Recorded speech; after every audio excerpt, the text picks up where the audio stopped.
नमस्कार दोस्तों, मैं सुप्रिया स्वागत करती हूँ आपका डिकोड एग्जाम के डेली करंट अफेयर की क्लास में। दोस्तों, जैसा कि कल संडे था और कल आपकी करंट अफेयर की क्लास नहीं चली थी, इसलिए आज हम 2 दिनों के करंट अफेयर यानी कि 30 और 31 जुलाई यानी कि 30 और 31 जुलाई के करंट अफेयर को यहाँ पे एक साथ डिस्कस करेंगे। तो चलिए दोस्तों, जल्दी से आप सभी लोग सेशन से जुड़ जाइए, सेशन को शेयर कर दें आप सभी लोग। और जैसा कि मैं उम्मीद कर रही हूँ कल संडे था तो आप लोग ने काफ़ी अच्छे से संडे का यूटिलाइज किया होगा। जिन लोगों ने करंट अफेयर की शॉर्ट नोट्स बनाई है वो लोग उसका रिवीजन कर रहे होंगे, साथ ही साथ अदर जो है सब्जेक्ट का भी जो आपके सिलेबस के अकॉर्डिंग है उसको भी आप लोगों ने रिवीजन किया होगा। तो चलिए इसी के साथ स्टार्ट करते हैं दोस्तों अपनी क्लास को। क्लास स्टार्ट करूँ उसके पहले कहना चाहूँगी कि जल्दी से चैनल को सब्सक्राइब कर लीजिए और बेल आइकन को प्रेस कर लीजिए। इससे आपको चैनल से रिलेटेड हर क्लास की वीडियो का प्रॉपर नोटिफिकेशन मिलेगा और आपकी कोई भी क्लास मिस नहीं होगी। तो चलिए दोस्तों स्टार्ट करते हैं अपनी क्लास।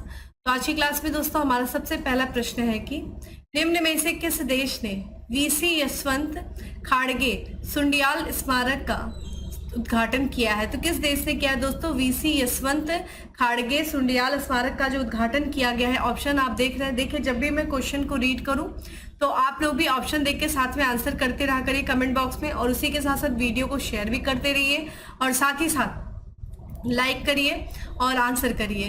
तो इसका करेक्ट आंसर इज ए है, इटली ने। ठीक है, तो यहाँ पे इटली ने द्वितीय विश्व युद्ध के दौरान भारतीय सेना के महत्वपूर्ण योगदान के सम्मान में वीसी यशवंत खाड़गे सुंडियाल का उद्घाटन किया है। तो ये स्मारक है दोस्तों, ध्यान रखिएगा, वीसी यशवंत खाड़गे सुंडियाल स्मारक का उद्घाटन किया गया है और ये द्वितीय विश्व युद्ध के दौरान जिन भारतीय सैनिकों ने अपना महत्वपूर्ण योगदान दिया था उन्हीं के सम्मान में पेरुगिया के मोंटेन में स्थित यह स्मारक कहाँ पे है? ये इटली के मोंटोन में है, ये स्थित है। ठीक है, जो कि क्षेत्र है पेरुगिया का, वहां पे यह स्मारक स्थित है। और यह स्मारक अभियान के दौरान यानी कि द्वितीय विश्व युद्ध के दौरान देखा जाए लड़ने वाले भारतीय सैनिकों की बहादुरी का सम्मान करता है और विशेष रूप से विक्टोरिया क्रॉस प्राप्तकर्ता नायक यशवंत खाड़गे को याद करता है। तो इनको जो यशवंत खाड़गे थे जो शहीद हो गए थे दोस्तों इस दौरान द्वितीय विश्व युद्ध के अभियान के दौरान, इनको विक्टोरिया क्रॉस भी प्रदान किया गया था और उनके ही नाम पे इस स्मारक का नाम बनाया गया है, जो कि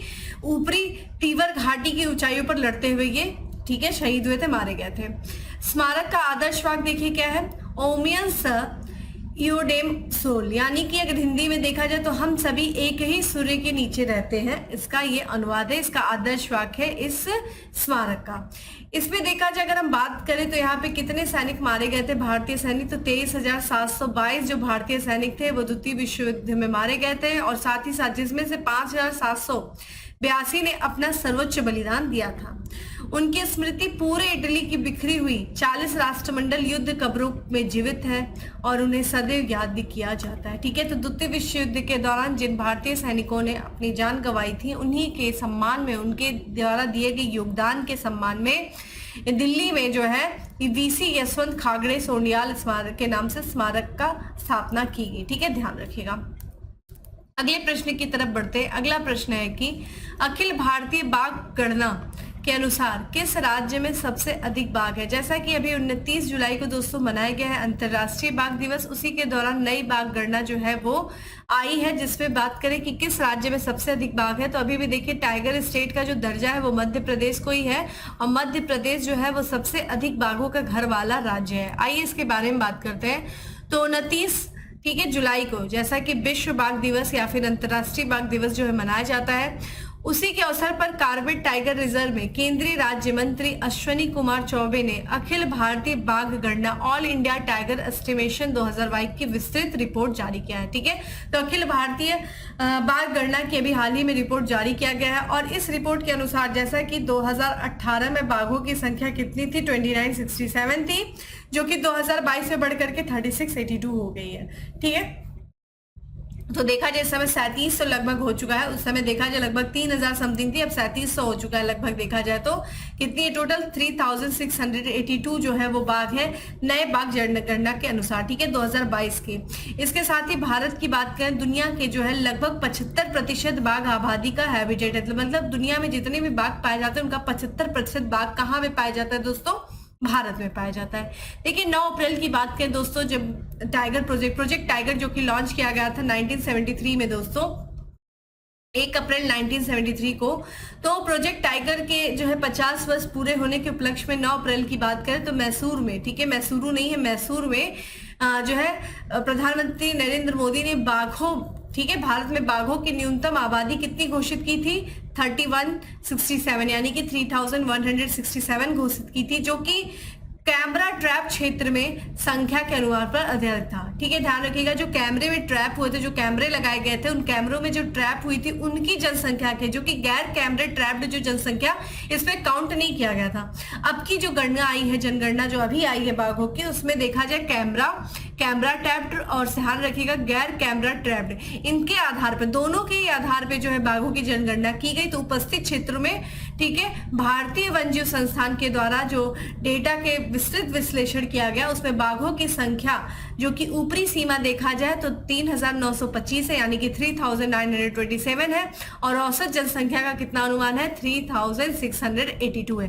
तो ध्यान रखिएगा, जब प्रधानमंत्री नरेंद्र मोदी जी ने जब बाघों की न्यूनतम गणना घोषित की थी तो वो कैमरा ट्रैप के आधार पर किया था, ठीक है। तो लेकिन अभी की जो जनगणना हुई है वो एक्चुअल है, क्योंकि ये कैमरा ट्रैप्ड और गैर कैमरा ट्रैप्ड, ठीक है, दोनों के आधार पे ये विस्तृत विश्लेषण किया गया है, जिसमें ऊपरी सीमा जो बाघों की बताई गई है वो इतनी बताई गई है, और औसत सीमा जो बताई गई है वो इतनी बताई गई है। अगर आपसे पूछा जा रहा है, जैसा कि प्रश्न में भी पूछा गया है, कि सर्वाधिक बाघों की जनसंख्या वाला राज्य कौन सा है दोस्तों, तो अधिकतम जनसंख्या जो है वो मध्य प्रदेश में है, 785 है, उसके बाद कर्नाटक में 563 है, उसके बाद देखा जाए उत्तराखंड में 560 है, और महाराष्ट्र में 444 है। तो टाइगर स्टेट का दर्जा अभी भी किसे प्राप्त है दोस्तों?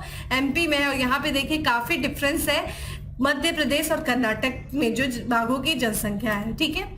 यहाँ पे जो सर्वाधिक जो बाघ पाए गए हैं किस नेशनल पार्क में, तो दोस्तों सर्वाधिक जो है टाइगर रिजर्व के अनुसार देखा जाए तो उत्तराखंड का जो जिम कॉर्बेट नेशनल पार्क है, ठीक है, उसमें सबसे अधिक बाघ है, 260 बाघ है। उसके बाद बांदीपुर और नागरहोल, ध्यान रखिएगा बांदीपुर नागरहोल कहाँ पे? कर्नाटक में, ठीक है।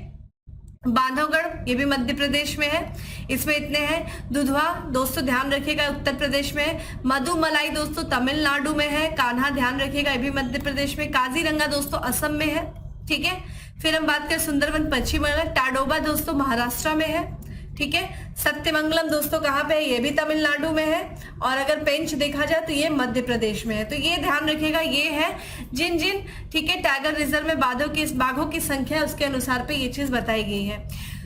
तो ये ध्यान रखिएगा अभी कितना जो है सर्वाधिक टाइगर जो है वाला राज्य कौन सा है दोस्तों? मध्य प्रदेश में। कितने वर्तमान में टाइगर है दोस्तों? तो 3682 जो है वो बढ़कर हो गया 2022 जनगणना के। कितने से बढ़ा है दोस्तों? तो 2967 2018 में था। ध्यान रखिएगा 4 वर्षों पे बाघों की जनगणना की जाती है। ये भी प्रश्न आपसे पूछा गया है कि कितने वर्षों के अंतराल पे बाघों की जनगणना की जाती है, तो 4 वर्षों के अंतराल पे 2022 का अपडेटा आया है। अगले प्रश्न की तरफ बढ़ते जो कि दिवस से संबंधित है कि हाल ही में कब विश्व हेपेटाइटिस दिवस मनाया गया? तो दोस्तों कब मनाया गया? 28 जुलाई को मनाया गया विश्व हेपेटाइटिस दिवस। तो यहाँ पे देखिए हर साल जो है 28 जुलाई को वर्ल्ड हेपेटाइटिस डे मनाया जाता है, विश्व हेपेटाइटिस दिवस मनाया जाता है। यह दिवस वायरल हेपेटाइटिस के वैश्विक बोझ के विषय में जागरूकता बढ़ाने, वास्तविक परिवर्तन लाने के लिए एकीकृत विषय थीम पर विश्व को एकीकृत करती है, ठीक है। यह दिवस, इस दिवस की थीम क्या है दोस्तों? एक जिंदगी। यहाँ देखिए गलत लिखा है, यहाँ पे जिंदगी होता है, ठीक है। एक जिंदगी, माफ करिएगा, एक जिंदगी, ठीक है। एक यकृति, 1 लाइफ 1 लीवर। और हेपेटाइटिस शब्द जो है वो यकृत यानी कि लीवर के किसी भी सूजन को संदर्भित करता है। देखिए हेपेटाइटिस किसको प्रभावित करता है, एग्जाम में पूछा गया आपसे, तो ये लीवर को। इसके कारण देखिए यकृत की जो कोशिका है उसमें जलन होने लगती है, जो लीवर के सेल्स होती हैं उसमें जलन होता है, उसमें स्वेलिंग आ जाती है, सूजन आ जाता है। तो कई बार एग्जाम में पूछा गया है कि किसको प्रभावित करता है, तो लीवर को प्रभावित करता है हेपेटाइटिस, ठीक है। इसके कई सारे टाइप्स है, जैसे कि हेपेटाइटिस ए है, हेपेटाइटिस बी, हेपेटाइटिस सी, ठीक है। इसी तरीके से है हेपेटाइटिस के कई सारे टाइप्स हैं जो आप देख सकते हैं, एग्जाम में पूछा भी जा सकता है, ठीक है।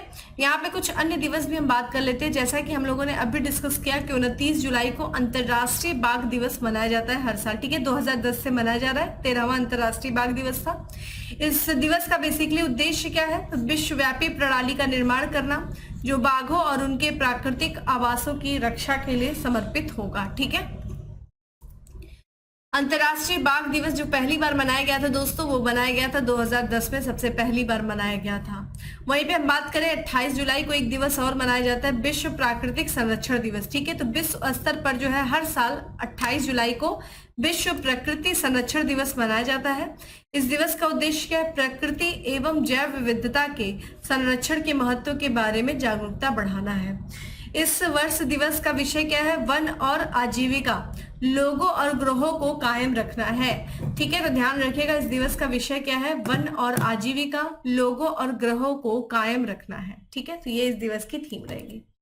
अगले प्रश्न की तरफ बढ़ते हैं कि हाल ही में चर्चा में रहा बटागाइका क्रेटर किस देश में स्थित है? तो हाल ही में चर्चा में रहा है बटागाइका क्रेटर, जो कि भी हाल फिलहाल में काफी चर्चा में दोस्तों। और इस तरह के प्रश्न ये ना सिर्फ आपके करंट के लिए बल्कि स्टैटिक्स जीके भी हो जाता है, यानी कि एक तरीके से वर्ल्ड ज्योग्राफी में जो लोकेशन पूछी जाती है वो आपकी इसी तरह से प्रश्न बनते हैं। तो बटागाइकर क्रेटर जो कि विश्व का सबसे बड़ा क्रेटर है, ये ध्यान रखिएगा रूस में स्थित है। ठीक है, रूस में ये स्थित है। करेक्ट आंसर इज डी है। तो ये रूस का जो है बटागाइका, ठीक है, बटागाइका क्रेटर है जो कि विश्व का सबसे बड़ा 1 किलोमीटर लंबा, ठीक है, परमाफ्रॉस्ट क्रेटर है। ध्यान रखिएगा, विश्व का सबसे बड़ा परमाफ्रॉस्ट क्रेटर है ये, जो कि अब किस कारण से ये न्यूज में है? तो ये क्रेटर दोस्तों ग्लोबल वार्मिंग और परमाफ्रॉस्ट के पिघलने के कारण क्या हो रहा है? फैल रहा है, जैसा कि आप यहाँ पे चित्र में देख रहे हैं।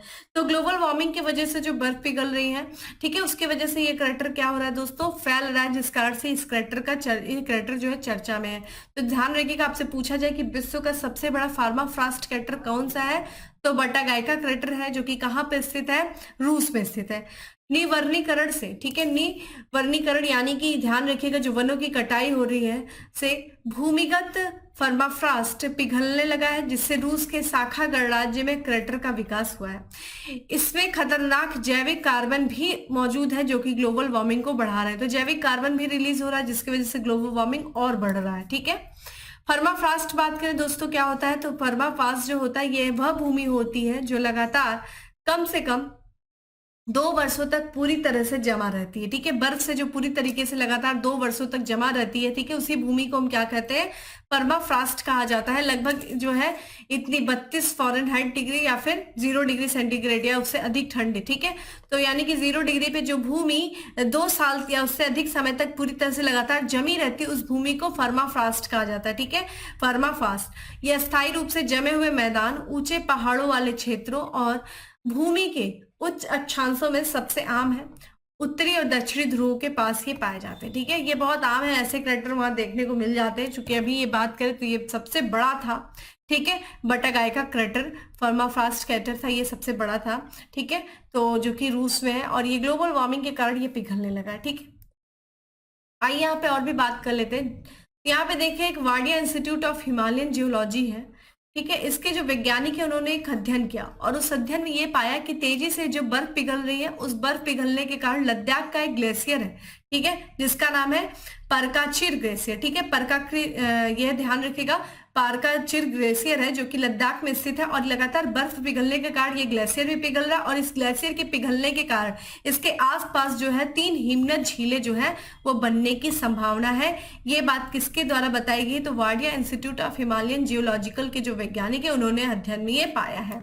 अगर हम बात करें पारकाचिर ग्लेशियर की दोस्तों, तो ये सुरु नदी घाटी के सबसे बड़े ग्लेशियर में से एक है। तो आपसे ये भी पूछा जा सकता है कि हाल ही में चर्चा में रहा पारकाचिर ग्लेशियर किस राज्य या केंद्र शासित प्रदेश में है? तो दोस्तों लद्दाख में है।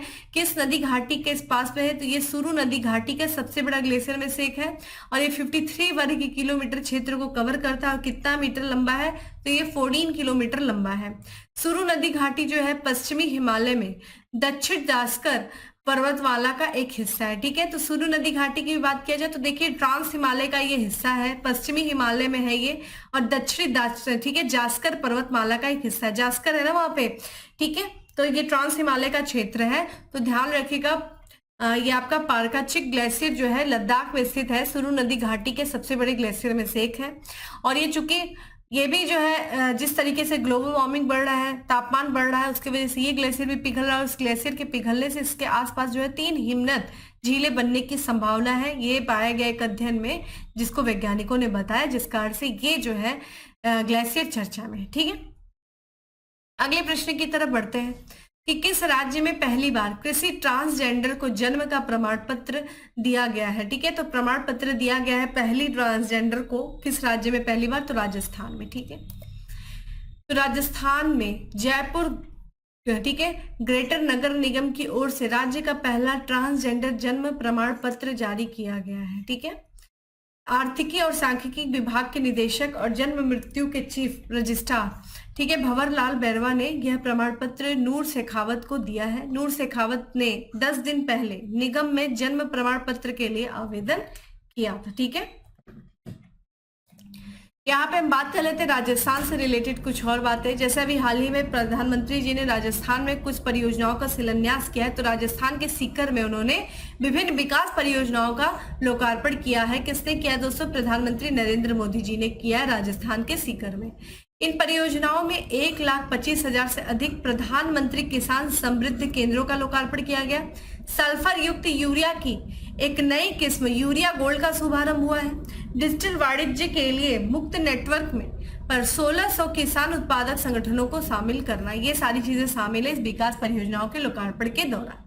प्रधानमंत्री ने 8 करोड़ 50 लाख से अधिक किसानों को 17,000 करोड़ रुपए से अधिक प्रधानमंत्री किसान सम्मान निधि योजना की 14वीं किस्त भी जारी की है। ठीक है, तो यहाँ पे प्रधानमंत्री किसान सम्मान निधि योजना के बारे में आप मुझे बताएं कि इसे किस वर्ष जो है इस योजना की शुरुआत की गई थी, किस वर्ष प्रधानमंत्री किसान सम्मान निधि योजना की शुरुआत कब की गई थी, जिसकी 14वीं किस्त जारी की गई है राजस्थान में प्रधानमंत्री जी के द्वारा। ठीक है, तो किस राज्य में दोस्तों अभी हाल ही में विभिन्न परियोजनाओं को लोकार्पण किया गया है, राजस्थान में। अगले प्रश्न की तरफ बढ़ते हैं। अगला प्रश्न है कि निम्न में से किस राज्य ने पैसा लागू करने के लिए नियमों का मसौदा जारी किया है। तो पैसा, ठीक है, तो पैसा लागू करने के लिए नियमों का मसौदा जो जारी किया गया है वो झारखंड सरकार के द्वारा जारी किया गया है। यहाँ पे पैसा के बारे में भी समझेंगे। तो पैसा अधिनियम 1996 है दोस्तों। तो पंचायत के प्रावधान, देखिए पैसा का फुल फॉर्म क्या है, अनुसूचित क्षेत्रों तक विस्तार अधिनियम, जिसे इंग्लिश में आमतौर पे क्या कहा जाता है, पैसा, यानी कि panchayat extension to schedule area. ठीक है, तो शेड्यूल एरिया तक जो है पंचायत का एक्सटेंशन करना। ठीक है, इस नाम से पैसा यही है, 1996 में ये आया था और इस नाम से भी जाना जाता है इसे। अनुसूचित क्षेत्रों में रहने वाले आदिवासी समुदायों के लिए स्वशासन और सशक्तिकरण सुनिश्चित करने में महत्वपूर्ण भूमिका निभाता है। तो जो क्षेत्र, जो आदिवासी क्षेत्र है, जो पंचायत क्षेत्र के से वंचित रह गए थे, उन क्षेत्रों में भी पंचायत के एक्सटेंशन को, जो पंचायती शक्ति है उनका विस्तार करने के लिए 1996 में एक कानून बनाया गया जिसका नाम है PESA, panchayat extension to schedule area.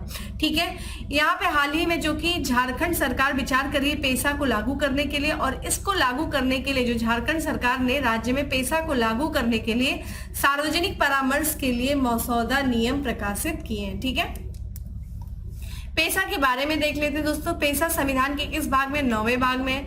9वें भाग के प्रावधानों को पंचायत से अनुसूचित क्षेत्रों तक विस्तारित करने का प्रावधान करने वाला एक अधिनियम है। जो जानते हैं यहाँ पे, यानी कि ध्यान रखिएगा, जो 9वें अधिनियम में पंचायत के बारे में बात किया गया है, अनुसूची 9 में बात किया गया है दोस्तों, और वहां पे पंचायत से जो अनुसूचित क्षेत्रों तक, ठीक है, जो शक्तियां उनका विस्तार करने के लिए प्रावधान किया गया। ठीक है, पैसा संविधान के भाग 9 के प्रावधानों को, जो भाग 9 में जो प्रावधान दिए गए, अनुसूची 9 में जो प्रावधान दिए गए हैं, उनमें सारी चीजों के जो भाग, ठीक है, तो उनको विस्तारित करने के लिए बात की गई है। यहाँ पे हम बात करें दोस्तों पंचायती अनुसूची, यहाँ पे माफ करिएगा मुझे, भाग ही है। ठीक है, चलिए आप मुझे बताइए किस अनुसूची में बात की गई है पंचायत के बारे में। ठीक है, किसमें बात किया गया पंचायत के बारे में। तो यहाँ पे हम बात करें 5वीं अनुसूची क्षेत्रों में रहने वाले लोगों को मुख्य धारा में लाने के लिए कुछ संसाधनों और अपवादों के साथ पंचायतों से संबंधित संविधान के भाग, ठीक है, 9 को पंचायती अनुसूची क्षेत्र तक विस्तारित करने के लिए संसद ने संविधान के अनुच्छेद 243(m)(4)(b) के संदर्भ में पंचायत उपबंध अनुसूचित क्षेत्रों में विस्तार अधिनियम 1996 बनाया था। ठीक है, तो भाग 9 में जो प्रावधान दिए गए उन प्रावधानों का विस्तार किस क्षेत्र में दोस्तों, जो शेड्यूल ट्राइब्स एरिया होते हैं, जो शेड्यूल एरिया होते हैं, जो अनुसूचित क्षेत्र होते हैं, उन क्षेत्रों में इन जो भी प्रावधान दिया गया भाग 9 में, आपकी जिम्मेदारी पढ़ना है उसको, ठीक है। उनका क्या करना, विस्तार करना उन क्षेत्रों में भी, उसी को ठीक है, उसी विस्तार के लिए ये कानून लाया गया था, ये अधिनियम लाया गया था 1996 में पेशा, ठीक है, ध्यान रखिएगा। तो आप मुझे बताइए कि हमें पंचायतों के बारे में किस अनुसूची में बात किया गया है, आप मुझे कमेंट बॉक्स में आंसर करें, ठीक है। अगले प्रश्न की तरफ बढ़ते हैं। अगला प्रश्न है कि किस स्पेस एजेंसी द्वारा विश्व का सबसे बड़ा निजी संचार उपग्रह जुपिटर 3 लॉन्च किया गया है? तो दोस्तों किसके द्वारा लॉन्च किया गया है, कमेंट बॉक्स में आंसर करिए साथ ही साथ, ठीक है। वीडियो को पॉज करके कमेंट बॉक्स में आंसर करते रहा करिए और साथ ही साथ वीडियो को शेयर भी करते रहिए। और इसका करेक्ट आंसर है सी है, स्पेस एक्स, ठीक है।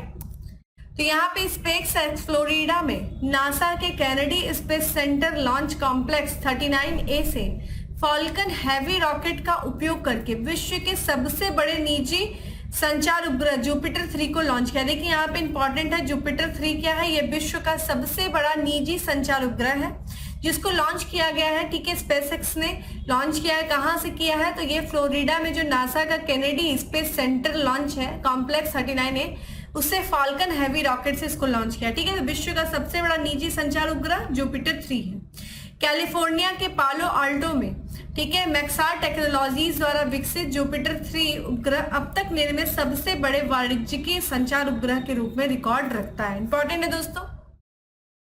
यह आगामी लॉन्च स्पेस एक्स के triple booster rocket Falcon heavy के 7वें मिशन को चिन्हित करता है, जिसने पहली बार 2018 में अपनी शुरुआत के दौरान व्यापक ध्यान आकर्षित किया था।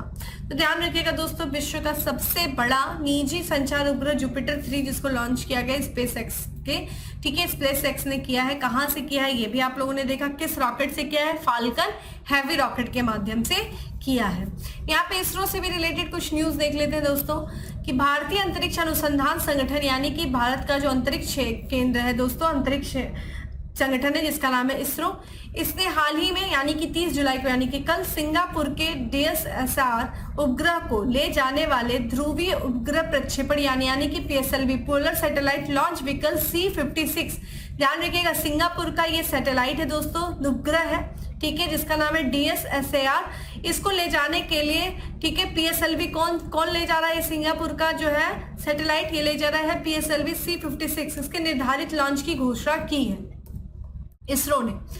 इस उपग्रह की बात करें जो सिंगापुर का उपग्रह है, ठीक है, यानी कि DSSAR और 6 सहयात्रियों के साथ PSLV C56 का जो लॉन्च है, देखिए ये कल ही लॉन्च हो गया था, ठीक है, 30 जुलाई 2023 को श्रीहरिकोटा, आंध्र प्रदेश के श्रीहरिकोटा के सतीश धवन अंतरिक्ष केंद्र से लॉन्च किया गया। यह बहुप्रतीक्षित घटना अंतरिक्ष अन्वेषण और उपग्रह प्रौद्योगिकी में एक महत्वपूर्ण मील का पत्थर है। यहाँ पे अगर हम सिंगापुर के उपग्रह की बात करें DSSAR, ये 5 डिग्री के झुकाव कोण के साथ निकट भूमध्य रेखीय कक्षा में स्थापित किया जाएगा, ठीक है। तो दोस्तों ये था, हम लोगों ने देखी यहाँ पे बात क्या स्पेस एक्स के बारे में, साथ ही साथ इसरो के बारे में, और दोनों ही न्यूज, ठीक है, साइंस एंड टेक्नोलॉजी से संबंधित दोनों ही न्यूज आपके एग्जाम के लिए इंपॉर्टेंट है। अगले प्रश्न की तरफ बढ़ते हैं कि निम्न में से किस राज्य में भारत का पहला ऑनलाइन गेमिंग एकेडमी लॉन्च हुई है, ठीक है, ये हुआ है दोस्तों महाराष्ट्र में, ठीक है। तो मध्य प्रदेश जो है अपना पहला ऑनलाइन गेमिंग उद्योग MP state e sports academy launch कर रहा है। अकादमी का लक्ष्य क्या है, महत्वाकांक्षी गेमिंग और ई स्पोर्ट पेशेवरों को अपने कौशल को आगे बढ़ाने, पेशेवर स्तर तक पहुंचने के लिए एक मंच प्रदान करना है, ठीक है।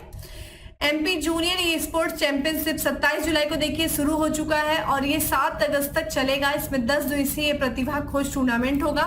इसमें देखिए जो विशेष रूप से 12 साल से लेकर के 17 साल तक के जो बच्चे हैं, ठीक है, जो आयु के ई स्पोर्ट उत्साही हैं, वो इसमें भाग लेंगे।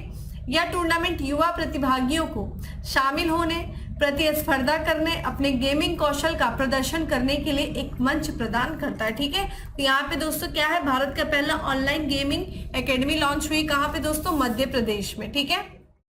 आइए कुछ और भी अदर राज्यों से संबंधित करंट अफेयर को देख लेते हैं। जिसमें से पहला है कि प्रधानमंत्री नरेंद्र मोदी जी ने हाल ही में नई दिल्ली में भारत के भव्य अंतर्राष्ट्रीय प्रदर्शनी सह सम्मेलन केंद्र का केंद्र जिसे हम कहते हैं भारत मंडप का उद्घाटन किया है। तो ये अंतर्राष्ट्रीय प्रदर्शनी सह सम्मेलन केंद्र जिसे क्या कहा गया है, भारत मंडप कहा गया है, इसका उद्घाटन प्रधानमंत्री जी ने किया। कहाँ किया? नई दिल्ली में किया। ठीक है।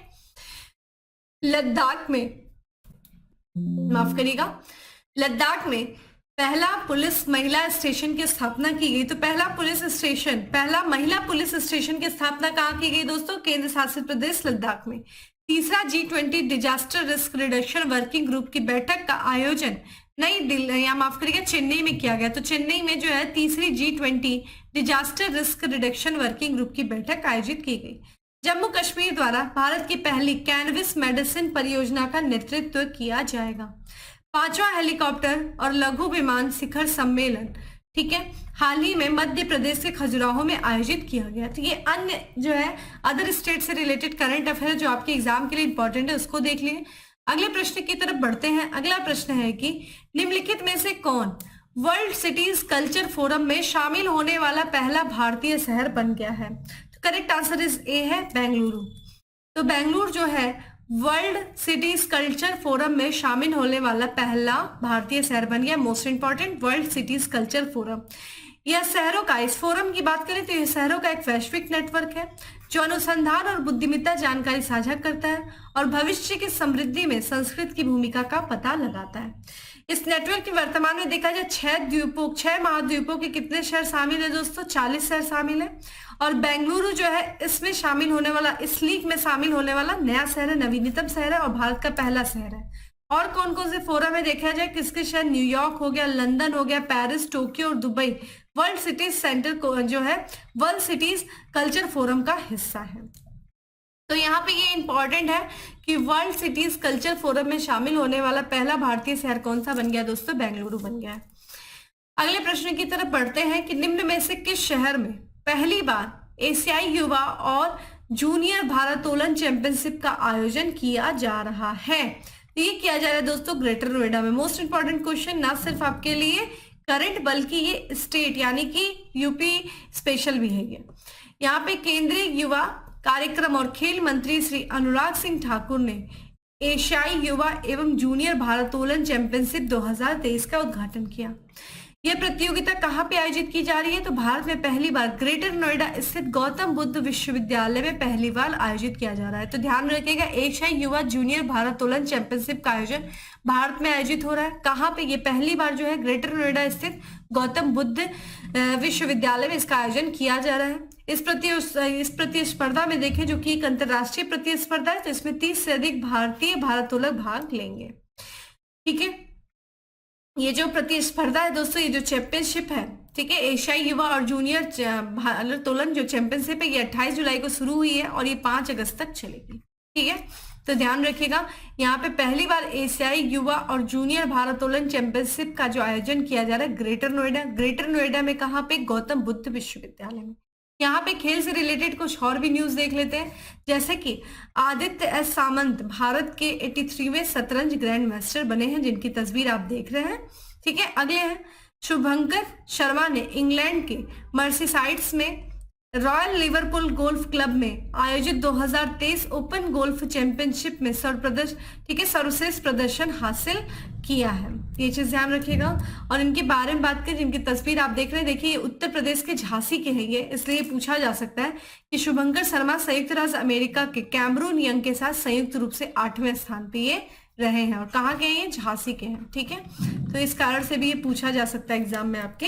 तो दोस्तों ये स्पोर्ट्स से रिलेटेड हमारा आज का करंट अफेयर था। तो ये था दोस्तों आज का करंट अफेयर। अब बात करते दोस्तों फैक्ट्स ऑफ द डे की। फैक्ट्स ऑफ द डे में हमारा सबसे पहला फैक्ट है कि इकारेप, ठीक है, इकारेप रिपोर्ट के अनुसार 2027 तक दुनिया की तीसरी सबसे बड़ी अर्थव्यवस्था बन सकता है कौन दोस्तों? भारत। आर्मी पोस्टल सर्विस ने पहले अस्थायी आधार नामांकन केंद्र का उद्घाटन किया। कहाँ किया? नई दिल्ली में किया है। भारत के कमलजीत ने ISSF जूनियर शूटिंग विश्व चैंपियनशिप में पदक जीता है। कौन सा पदक जीता है? स्वर्ण पदक जीता है। अगला है, हाल ही में राष्ट्रीय शहीद स्मारक और रेलवे सुरक्षा के लिए राष्ट्रीय संग्रहालय का अनावरण हुआ। कहाँ पे हुआ? लखनऊ, उत्तर प्रदेश की राजधानी लखनऊ में। दक्षिण अफ्रीका में भारत का अगला राजदूत नियुक्त किया गया किसे? प्रभात कुमार को। तो ये था दोस्तों फैक्ट्स ऑफ द डे। अब बात करते हैं किसका? Top 10 statics GK. तो पहला हमारा है कि नीली नील यानी कि ब्लू नाइल नदी झील से निकलती, किस झील से? ताना झील से, जो कि इथियोपिया में है। अगला है पारिस्थितिकी पदछाप के माप की इकाई क्या है? भूमंडलीय हेक्टेयर है। सूक्ष्म लघु मध्यम उद्यम विकास अधिनियम पारित हुआ था, कब हुआ था? 30 सितंबर 2006 को पारित हुआ था। अगला है जनसंख्या वृद्धि के स्वरूप को एक दीर्घ कालावधि में घटित क्रमिक परिवर्तन को कहते हैं, क्या कहते हैं? जनानकीय संक्रमण कहते हैं। यहाँ पे ध्यान रखिएगा, इल्तुतमिश के राज्यकाल में सल्तनत की राजधानी थी दिल्ली थी। अगला है 1857 के विद्रोह के दौरान बहादुर शाह ने शाह-ए-आलम बहादुर का खिताब दिया था, किसे क्या दिया था? बख्त खां को दिया था। करीबा बांध निर्मित है कौन सी नदी पे? जाम्बेजी नदी पर। भारतेंदु नाट्य अकादमी की स्थापना कब हुई थी दोस्तों? 1975 में हुई थी। अगला है मकड़ियों द्वारा उत्पादित रेशम कहलाता है, क्या कहलाता है? गास्मीर रेशम। तो गास्मीर रेशम जो है ये मकड़ियों के द्वारा उत्पादित रेशम होता है। विक्रमशिला विश्वविद्यालय की स्थापना की गई थी, किसके द्वारा? तो पाल वंश के राजा धर्मपाल के द्वारा किया गया था। दोस्तों ये था आज का हमारा करंट अफेयर, जिसमें हम लोगों ने टॉप 10 स्टैट, यहाँ पे ध्यान रखिएगा, एमसीक्यू देखा, फिर उसके बाद हम लोगों ने फैक्ट्स ऑफ द डे और टॉप 10 स्टैटिक्स जेके देखा। उम्मीद है आपको अच्छा लगा होगा। अच्छा लगा है तो शेयर कर दीजिएगा। और हाँ, डेली करंट अफेयर की जो पीडीएफ है वो आपको टेलीग्राम ग्रुप पे मिल जाएगी, जिसका लिंक आपको डिस्क्रिप्शन बॉक्स में दिया हुआ है। जाइए डाउनलोड करिए, और ना सिर्फ डाउनलोड करिए बल्कि साथ ही साथ अपनी नोट्स बनाइए, रिवीजन करिए। फिर मिलते हैं दोस्तों अगले सेशन में, तब तक के लिए bye, have a good day, stay safe and stay happy.